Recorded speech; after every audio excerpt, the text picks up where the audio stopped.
मोकळं पिठलं. साहित्य: 1 वाटी बेसन, अर्धा वाटी पाणी, लसूण पाकळ्या, चवीनुसार मीठ, 2 चमचे तिखट, कोथिंबीर.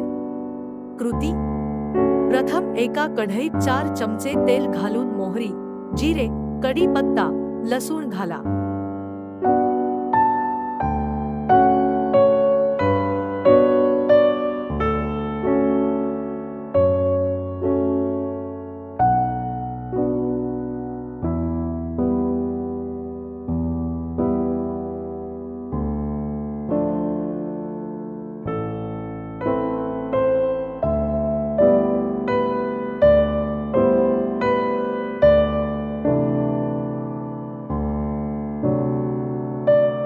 अर्धा वाटी पाणी, मीठ, तिखट घाला.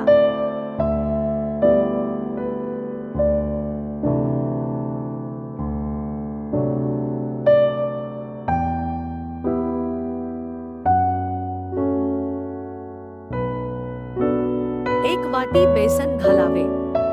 मंद गॅसवर 15 मिनिटे चांगली वाफ काढावी. टीप: हे पिठले प्रवासात नेता येते. कोथिंबीर घालावी. मोकळं पिठलं तयार.